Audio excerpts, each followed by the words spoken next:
Okay, I'd like to introduce our next presenter, Dr. Vicki Wheelock from the University of California, Davis.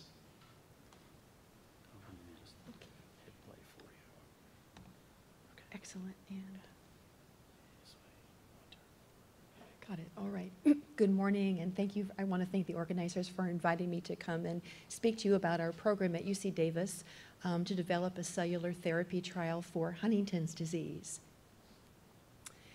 So Huntington's disease is a terrible, fatal disease. It's hereditary.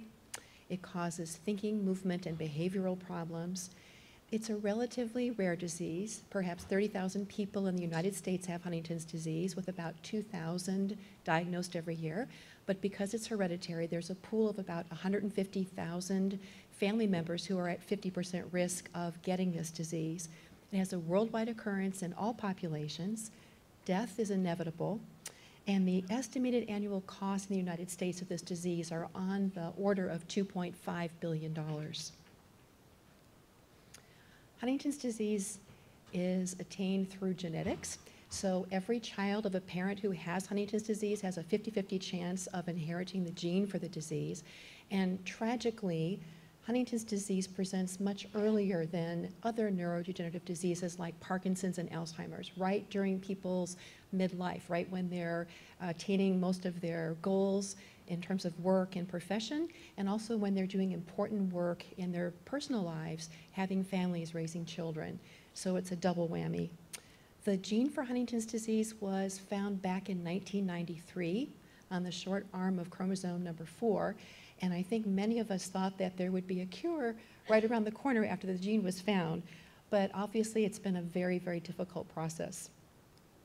So the Huntington's disease mutation is to have an amplification of the CAG repeat length in the Huntington's disease gene, in the Huntington gene, and people who have the mutation have greater than 38 CAG repeats in a row, and normal is less than 31, and commonly a normal allele has 17 or 20 some CAG repeats.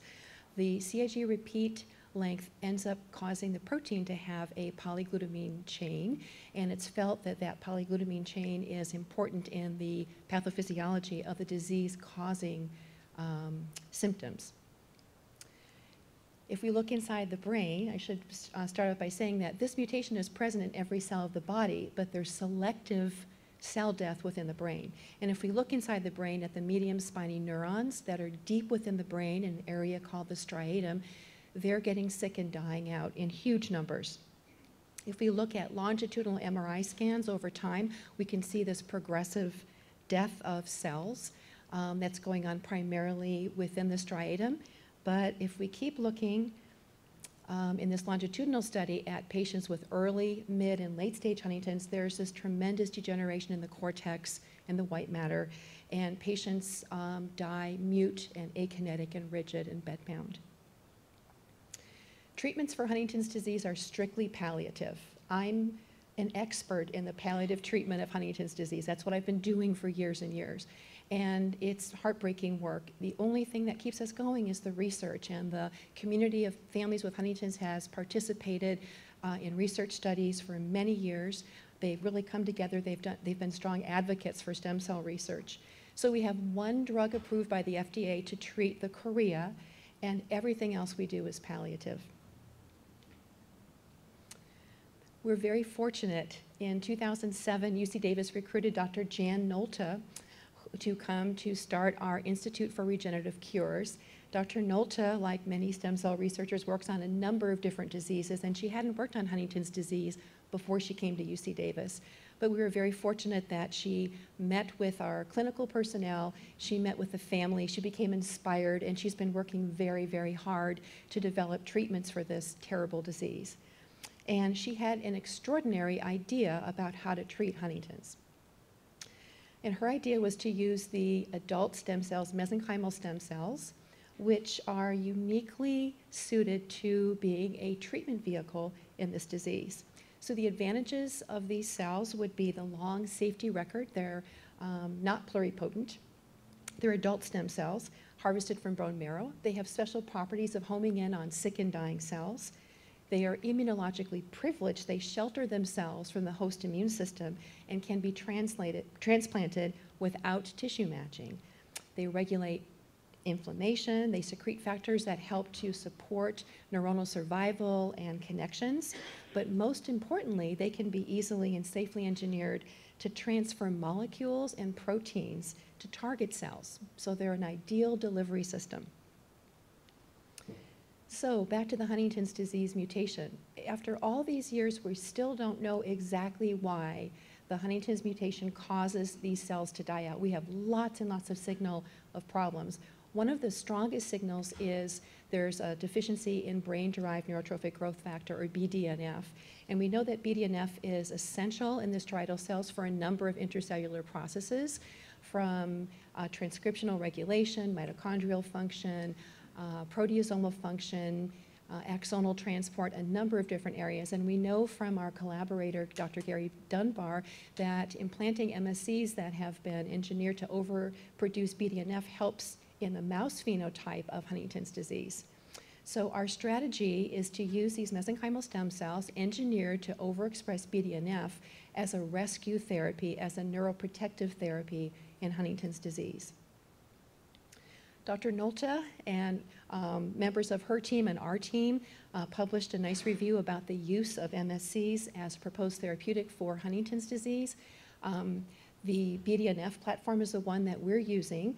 There also is a platform for small interfering RNA that we're very excited about. So we submitted a grant back in January to CIRM to develop a phase 1 trial using exactly this model in patients with Huntington's disease.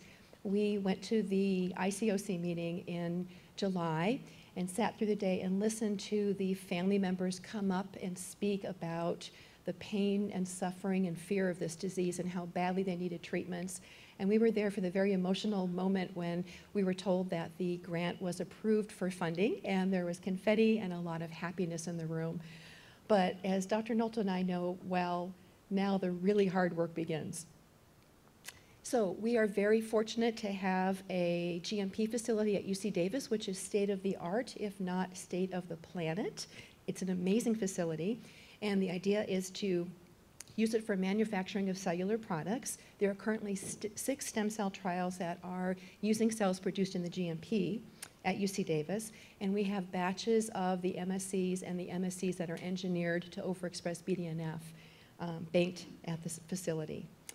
So the idea will be to harvest these stem cells, the mesenchymal stem cells, from bone marrow from qualified normal donors, to culture them and transduce them in the lab, to test them and store them, and eventually to have them ready for a phase 1 clinical trial. In the trial, we plan to deliver the cells through a catheter that will be delivering them into the striatum bilaterally in the caudate and putamen. Those are the 2 nuclei that make up the striatum. This will be a relatively small surgical procedure, but not without risk. The idea will be that these cells will home in on the sick and dying striatal neurons, the medium spiny neurons, and deliver BDNF and help to provide neuroprotection. So if we go back and look at what we're really doing here, this is from the CIRM website, the pathway of going from basic research into clinical trials.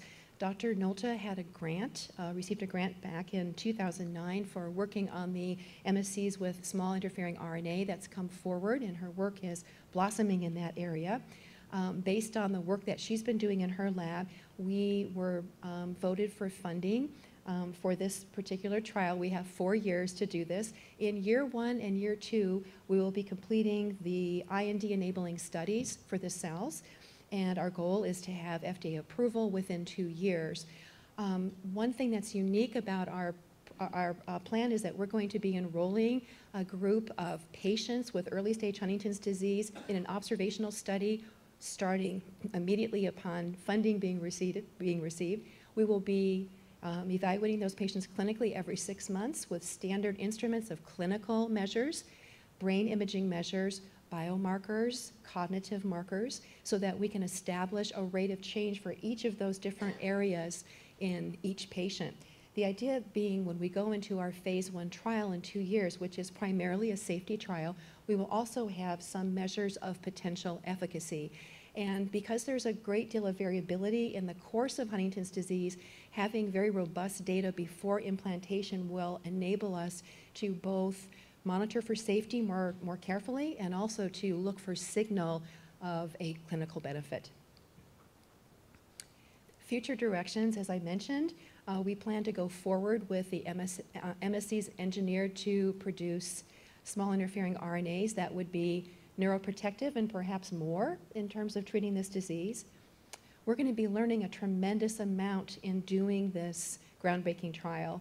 And we're going to be learning a lot about Huntington's disease, but this has applications also for related diseases, genetic ataxias, which have similar disease mechanism. Ultimately, I think for other more common diseases like Parkinson's disease and Alzheimer's disease. We are very blessed to have a fabulous international group of collaborators working with us on this grant.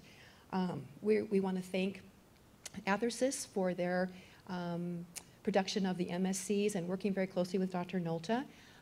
We have a collaborator in France, Dr. Anne-Catherine Bachud-Levy, who has tremendous experience in doing fetal cell transplantation studies in patients with Huntington's disease. We have a very good group of people at Mass General led by Steve Hirsch in doing biomarker measurements for us, and Dr. Elizabeth Aylward at Seattle Children's Hospital will be doing imaging work for us. And finally, Julie Stout from Monash University in New Zealand. These are the top people in the field, and they are excited to be working with us on this trial. So I want to thank the families, the patients and families more than anything for their courage and for working with us so closely and for their advocacy for stem cell research. There couldn't be a more dedicated group of people, and their work truly inspires us. And I want to thank you very much for your attention.